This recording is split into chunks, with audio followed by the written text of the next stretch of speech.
Hi there, and thank you for joining us on More. Today's show is going to be slightly different than what we've been doing to date. I've decided to bring back one of my favorite guests, and some of you may remember hearing Stanley Hartt share the variables to which he accredits his success a while ago when we interviewed him. He's joining us again today because we want to expand not really on the themes and thoughts that he's already talked about, but maybe taking it to a little different, in a different direction. Because, as you may remember, Stanley is an investment banker. Prior to that, he was the chairman, president, and chief executive officer of Campeau Corporation. Prior to that, he was chief of staff to the office of Prime Minister Mulroney, and has served as a deputy minister of finance, and was a partner with his law firm, Stikeman Elliott. Today, Stanley's with us, and Stanley, thanks so much for being with us again. I'm glad to be here. Thank you. And you are the first guest that I've called back for an interview. It's not to explore the same things that we've already explored, because we've done that already. I guess I'm really interested more in terms of, I've got kind of a little bit of an idealistic approach. It's often been suggested, not often, but it has been suggested to me that it's a bit idealistic to think that it's all inside of ourselves. You're in the world. You've served as the chief of staff. You've been the deputy minister of finance. You've been a partner in a law firm. You are an investment banker now. I guess, tell me where theory meets with what you've found in reality as it relates to kind of where any of all this makes sense. Well, in the real world, a lot of people believe that the things that you're preoccupied with are luxuries, that they're something that you can't necessarily expect to have the benefit of the time or the power, the authority, even if it's self-authority, to deal with. So that, you know, when you're running a company, you're worrying about the bottom line, you're worrying about your employees, you're worrying about the challenges of the competition, you're worrying about the news media saying about you, and thinking, wow, I should be concentrating on more, or self-actualization is something that you actually don't give a thought to. In fact, you probably would have a bias to say that you can't, you haven't got time to, you haven't got the ability to control enough of your circumstances to make those concepts applicable to your world. Now, since you and I have started chatting, I realize that there's a lot of truth and substance to what you're saying and to what you actually do for a living, which is acting as an executive coach and trying to get people to realize that they're far more in control of their destiny than they think, and that they're not victims of circumstances. So I think both viewpoints have their effect. Both are real in the sense that till somebody actually gets to a level where they can, in fact, influence their daily life, where they have control of their circumstances, it may be that it's not inaccurate to say it's a luxury to think of the idealistic self-actualization more. Wow, that's a pretty powerful statement to make, because it makes a lot of assumptions. But I get what you're saying. I mean, in a lot of ways, it is a luxury to be able to ask ourselves what we want, where we want to go with that, and the associated questions and implications. And I guess maybe there's, like with anything, there's varying degrees of, there's different ways to look at that. And I don't think that is against anything that we refer to self-actualization to be about. But maybe then kind of, why do you think that it's a luxury, Stanley? Why is the idea of going within oneself, why does that end up being a luxury in the corporate environments of today? Well, let me illustrate the point with a study that was done by the Canadian Centre for Applied Research. A fellow named Dr. Fraser Mustard used to run the centre. He's retired now. But when he did the study, he found that you could correlate people's control over their own circumstances, in other words, their ability to influence their own daily lives, what they did at 10 o'clock, and whether they reported to a boss they liked or didn't like, or whether they were the boss, with their health. And you could actually find that people who had more control over their circumstances were less regimented, were less in an environment where they were responsible to other people, including those with whom they didn't agree. The people who had more control had better health. And it was astounding to me, because, you know, I can understand how you can be unhappy working for a jerk or working for a company that you don't believe gets it. I mean, the comic strip Dilbert was developed to show that a lot of very intelligent people, highly trained as engineers, work for a pointy-haired boss who doesn't know the first thing about what they do, but he has the authority over them, and he makes their lives miserable. And the HR department is described as the Catbert, the evil director of human resources, and basically the corporate environment is skewered for taking away the soul of people. So who has the luxury of enjoying the fulfillment of exploring his own soul? The person who makes the rules, not the person who's subject to the rules. That's what I meant by saying that there's a sense of luxury to being able to indulge oneself in thinking, am I happy? Am I doing what I really want to do? Could I do more? If I wanted to do more, what would it be? And surely I'm the person who gets to decide, not external circumstances. And so what are you saying? You're ending with such a point final, like there's no more going anywhere from there? Like... No, I mean, I think it would be interesting to see you have Dilbert on this program and try to persuade him. Scott Adams. And try to persuade him that working in his soul-destroying cubicle for a company that consistently seems to do everything wrong, adopts all the wrong policies, all the policies that you would know instinctively are not the ones that should be implemented. And the question is, could you get Dilbert to understand the concept of self-actualization and actually sit in his cubicle and think, I'm actually happier than I thought I was. And you know what? Tomorrow I can be happier still. Well, thankfully, we don't have Dilbert with us today. Instead, we have Stanley Hartt. And so if you join us after, we will speak more with Stanley and hear what he has to say. Thank you so much.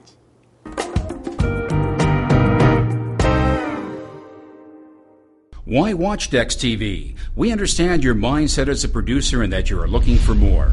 Dex TV delivers economic news with a human context.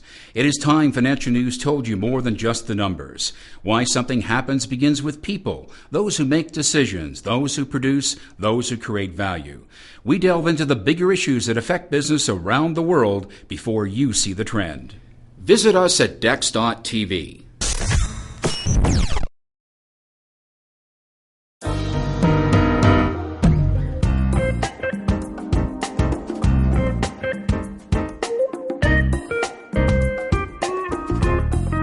Hi there, thanks for coming back and joining us with Stanley Hartt, who is talking to us about the luxury associated with finding one's more. So we agree it is a luxury. Tell us a little bit, Stanley, from your perspective. Is it a luxury that you have often allowed yourself to indulge in? No, I would say that in the past, I would have argued strenuously where I started. In other words, that it isn't available to lower echelons in the corporate chain. You have to please your bosses. I mean, I started with my bosses were partners when I was an associate in the law firm. Then I became a partner, and I was empowered. I actually had associates who did my work for me, and I could leave if I wanted to in the middle of the afternoon, which I sometimes did, to coach my son's hockey team because I felt like it, because I could. But the associate who was doing the work, because I was at the hockey game, couldn't leave. And so I was able to seek more, and he wasn't. When I was in the government, it was a moot question because you're busy so much of the time. Your day is so scheduled with routines that are not selected by you. You have to be here at this meeting at this hour and at that meeting at that hour. That, saying, "Ooh, wait a minute, where's the time for me? Where's the time for self-development? Where's the time for even self-actualization is a step beyond self-development." And you would just laugh if somebody asked you that. But I recently had an experience where I was able to actually do something that I really, really wanted to do. And I was given the opportunity by my daughter, who decided that for my 70th birthday, she would take me on a trip to Romania, where my father was born, and a place that I'd never gone to, but more than that, I'd never thought I would go to, never thought I was interested in going to. For a long time, I couldn't, because my passport contained a legend at the back saying, look, if your father was Romanian, you're Romanian. And the Romanian government thinks you haven't done your military service, so Canada can't protect you there, so don't go there. So it was just something I was never going to do. And then my daughter came up with this idea and managed to do it in the exact right way, which is to cut through the difficulties of not being familiar with the place by hiring a professional guide to take us.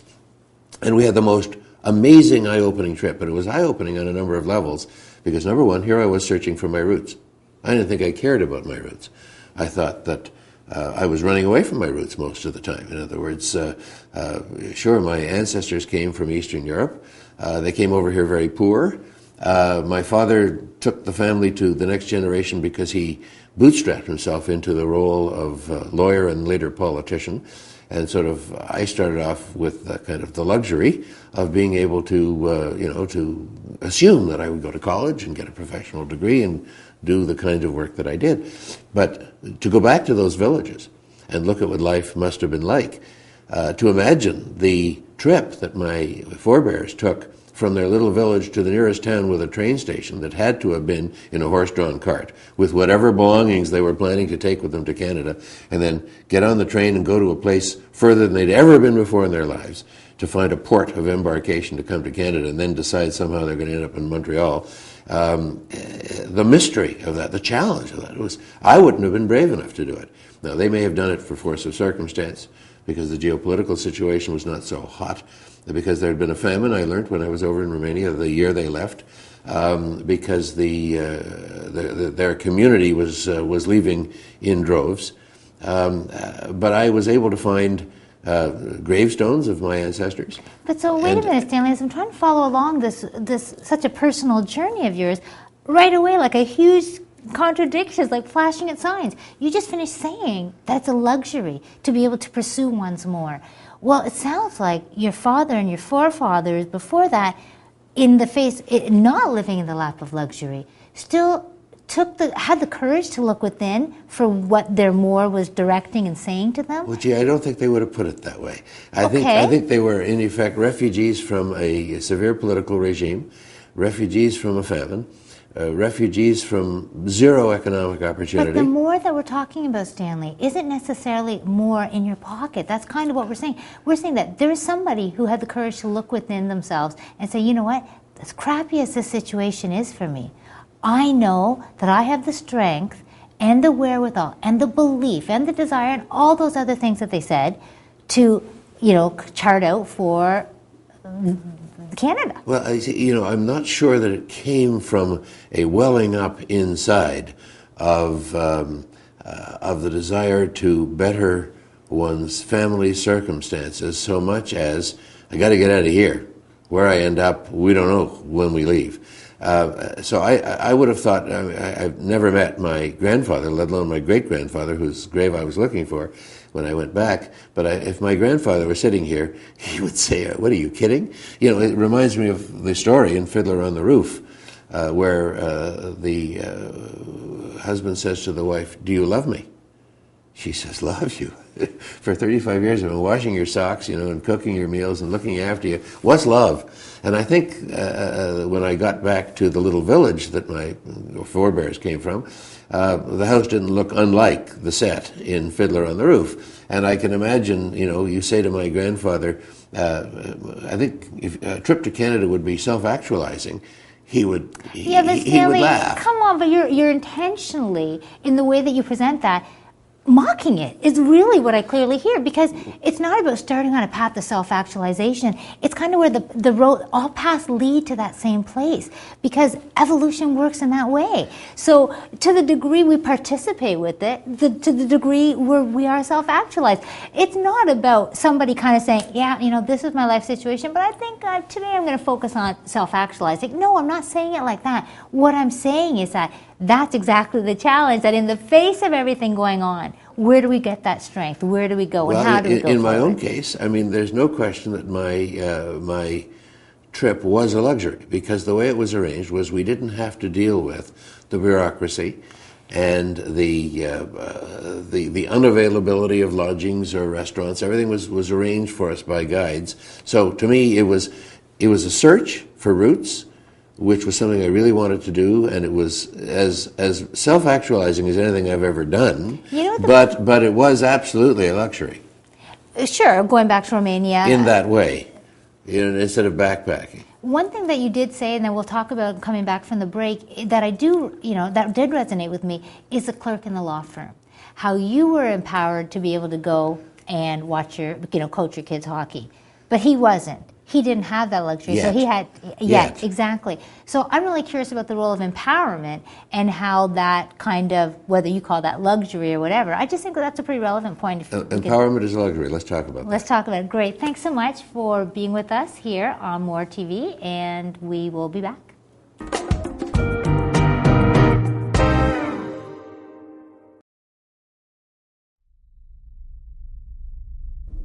Where does your broadcast go to cover economic news? There is a world beyond Wall Street. The impact of human, political, and cultural events drastically affect your life. Dex TV is the world of human economics. We are wherever the news is, with correspondents spanning the globe. We are where the action is, covering world events and regional changes that impact you directly. Visit us at dex.tv.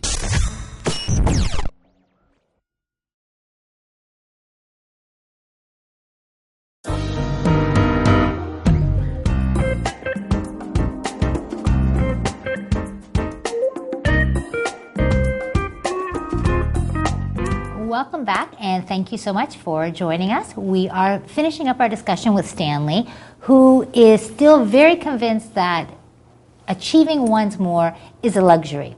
So we're going to kind of look at that through the eyes of empowerment, a very familiar corporate term. So say a little bit. You definitely feel empowerment is a luxury. I feel empowerment is something that you work towards, and when you earn it, you get to enjoy it. For example, I spoke earlier about the associate in the law firm that had to do my work when I went to coach my son's hockey game. He's now, I'm not speaking about a specific individual, but undoubtedly he's a senior partner, a very senior partner by now in the same law firm, and he indulges in his interests, and he does things that make him happy and fulfill his life now. And there's another associate who's down there trying to earn his way up through the ceiling of promotion. But just remember that in most employments, the people at the bottom of the corporate rung never aspire. I mean, not everybody's going to be the CEO. Not everybody's going to be an executive officer of some kind. Of the kind of people that you get to coach as an executive coach, it would be interesting for me to see what would happen if you went down to the shop floor and coached either an office worker who processed orders, or a machinist who helped build autos, or some person whose life was always going to be that same routine, and he was going to get his paycheck, and if he's lucky, get some overtime, and then he'd reach retirement, and maybe then if he got it, he would be able to say, okay, now we buy the RV, and we buy a boat, and we go out and we just enjoy our free time together. But most people live lives which are dictated by the corporate managements, which give them very little scope for fulfillment. So and that's why I call it a luxury, and empowerment gets you to the luxury. So you've touched on a lot of themes that we do agree upon, and yet take to a slightly different direction, because the whole idea of empowerment, yes, it is a luxury, and at the same time, it's also kind of, I have it whether or not it's given to me. It's also a mindset, it's a belief, it's a personal value kind of statement. So in that sense, is empowerment truly a luxury? I think when you put it in the corporate sense, and you know what, I haven't always been an executive coach. I did start out at those lower levels, and what I was really struck by, and I did, kind of, lots of different associated questions, what we can talk about later, but I've coached at those levels, and one of the things that struck me the most is not everybody, because that's exactly it. We're not talking about the path of that everybody chooses to follow. This is the path of least resistance, and I have been fortunate enough to come across people who have said, you know what, screw this. This is totally at my expense, and no job, no boss, no anything is going to change that. And that's what I'm saying, is that when we start looking at that more, when we start kind of looking inside saying, what are my values? Where do I value myself in this whole food chain? What is it that I want? And what are the terms I'm willing to do it? That's a question, and inevitably there's going to be lots of choices made around it. But I would argue that that doesn't mean that empowerment is a luxury. It's a being thing. It's not about doing. It's not, am I in a position where somebody's going to allow me to act as though I'm empowered? Or, you know what, every day when I go to that job, am I empowered? Well, I suppose that there's two things you can do. One is you can sit in your cubicle, if that's where you are at the stage in your corporate life, and say, I'm not going to make myself miserable because everybody around me is dumb. I'm going to at least draw from this experience the most satisfaction that I can. So if the boss says something stupid, I'll say, yeah, and let it go over my back. If I'm asked to do something that I disagree with, and I feel that the percentages of arguing about it is not high, I'll do it, and I'll say to myself, it's dumb. But I'll be content within my soul that I'm not selling my soul to earn a living. But at another stage, you could say, you know what, chuck all this. I'm going to not sit in my cubicle. I'm going to find a job where I can do things that I like more, that'll pay me maybe a little less, but I'll have a life of a kind where I'm less subject to corporate constraint and dictatorship. Just take the guide who took me to Romania. He had had a very formal job training, and he could have been a lawyer, he could have been a diplomat, but he chose to be a guide doing bespoke tours which take you to the far reaches of the world, places where he himself had never been. He goes and he foreruns the trip and learns how to avoid the pitfalls for the guests. But he has the better experience. He's the one who's out there by himself, basically, in a place that he loves to come and visit in whatever way he wants to do it. He's doing it on his terms. So he's chosen a life that got him out of Cubicleville. And so in that sense, I believe that, yes, everybody does have the capacity to seek more. But now the question is, where do you get the motivation? It's more than inner peace. It's more than inner awareness. You have to say, for example, what if I can't make a living at this other thing that I'd enjoy more? What if I will wish that I was back in my cubicle with the security of my paycheck? So not everybody has the gumption to get up and say, I realize I'd like to do something else. I can't stand where I am. And even at my level where I'm not the boss, I actually can say, you know what, here's your job. I'm going to go do this other thing. Not everybody will have the gumption and the wherewithal to get to do that. And again, you're saying a lot of realities that need to be factored in. And I guess one of the questions that goes to my mind, though, as you're speaking, Stanley, is which comes first, the chicken or the egg? Is it the belief that it's possible, or is it that inner voice? Is it that internal knowing? And also, just in regards to, sure, there are some that are going to see this opportunity. They're going to look down that road less traveled, and they're going to ask themselves which path they want to be taking. And the reality is, there will be lots that choose the path of least resistance. That's a no-brainer. The world is full of it. What we're talking about now is we're trying to go to that group. We're trying to say, you know what? We know you're out there. We know that you believe in something that isn't necessarily being super supported, and it's probably a little bit of a lonely journey because that's just the reality of it. And so we're bringing the show out there. And we're saying, you know what? Listen to what these people are saying. Listen to what you can take away from this story. And ask yourself, what is your more about? And what are you willing to put a stake in the ground for? So nobody disagrees with what you're saying. Nobody says that it's not a challenge. But the reality is, what we want to say, and what we invite you guys to think about each week when you come back and you join us, is really looking at what is that more for you? Because that's our time for today, folks. And more is real. Believe that it's in all of us. And this whole intention, this need to be intentional about our lives, or whether or not it's a luxury, I disagree. These are not optional items. These are things that we have now. And the only thing you can elect is when in your life you're going to choose to take more control of it. And the saving grace for all of us is that this whole life is a journey. And so at the same time, while it's good and you can't really go wrong, why not ensure that you're experiencing more of what you really want? So please join us again next week. And as always, look forward to hearing more from you, of your thoughts, your ideas, your suggestions. And until then, all that you do it for truth. Thank you.